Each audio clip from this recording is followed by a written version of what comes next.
Luke chapter 6. One Sabbath, Jesus was going through the grain fields, and his disciples began to pick some heads of grain, rub them in their hands, and eat the kernels. Some of the Pharisees asked, "Why are you doing what is unlawful on the Sabbath?" Jesus answered them, "Have you never read what David did when he and his companions were hungry? He entered the house of God, and taking the consecrated bread, he ate what is lawful only for priests to eat. And he also gave some to his companions. Then Jesus said to them, 'The Son of Man is Lord of the Sabbath.'" On another Sabbath, he went into the synagogue and was teaching, and a man was there whose right hand was shriveled. The Pharisees and the teachers of the law were looking for a reason to accuse Jesus, so they watched him closely to see if he would heal on the Sabbath. But Jesus knew what they were thinking, and said to the man with the shriveled hand, "Get up and stand in front of everyone." So he got up and stood there.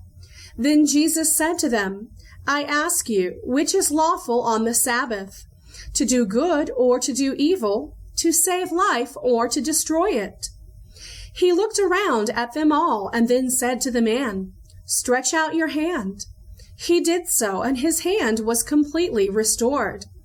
But the Pharisees and the teachers of the law were furious and began to discuss with one another what they might do to Jesus.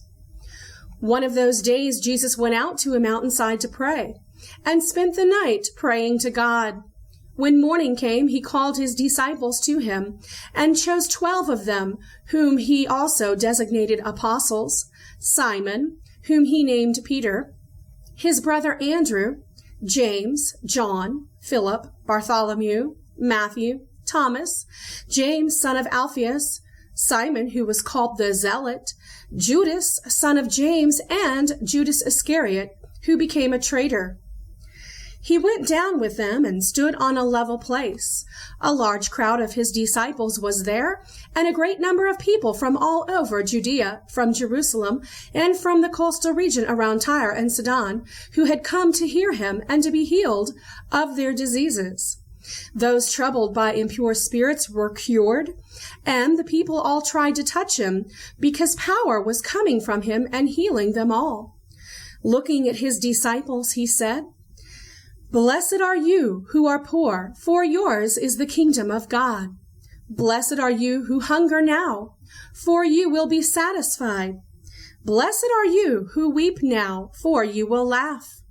Blessed are you when people hate you, when they exclude you and insult you and reject your name as evil because of the Son of Man.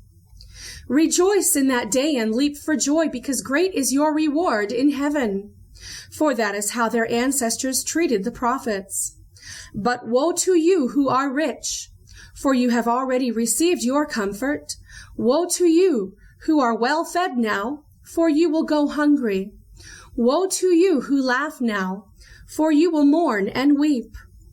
Woe to you when everyone speaks well of you, for that is how their ancestors treated the false prophets.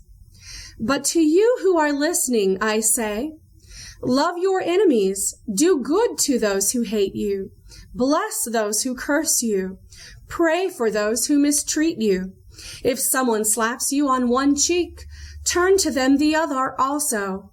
If someone takes your coat, do not withhold your shirt from them. Give to everyone who asks you, and if anyone takes what belongs to you, do not demand it back. Do to others as you would have them do to you. If you love those who love you, what credit is that to you? Even sinners love those who love them. And if you do good to those who are good to you, what credit is that to you? Even sinners do that.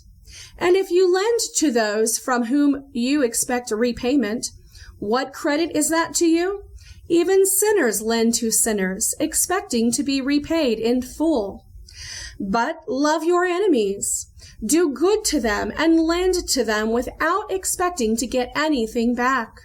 Then your reward will be great, and you will be children of the Most High, because he is kind to the ungrateful and wicked. Be merciful just as your Father is merciful. Do not judge, and you will not be judged. Do not condemn, and you will not be condemned. Forgive, and you will be forgiven. Give, and it will be given to you. A good measure, pressed down, shaken together, and running over will be poured into your lap.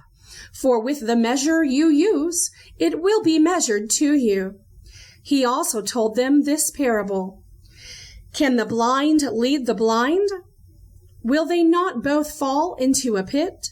The student is not above the teacher, but everyone who is fully trained will be like their teacher. Why do you look at the speck of sawdust in your brother's eye and pay no attention to the plank in your own eye? How can you say to your brother, "Brother, let me take the speck out of your eye," when you yourself fail to see the plank in your own eye? You hypocrite! First take the plank out of your eye, and then you will clearly see to remove the speck from your brother's eye. No good tree bears bad fruit, nor does a bad tree bear good fruit. Each tree is recognized by its own fruit. People do not pick figs from thorn bushes, or grapes from briars. A good man brings good things out of the good stored up in his heart, and an evil man brings evil things out of the evil stored up in his heart. For the mouth speaks what the heart is full of. Why do you call me Lord, Lord, and do not do what I say? As for everyone who comes to me and hears my words and puts them into practice, I will show you what they are like. They are like a man building a house who dug down deep and laid the foundation on rock. When a flood came, the torrent struck that house, but could not shake it, because it was well built. But the one who hears my words and does not put them into practice is like a man who built a house on the ground without a foundation. The moment the torrent struck that house, it collapsed, and its destruction was complete.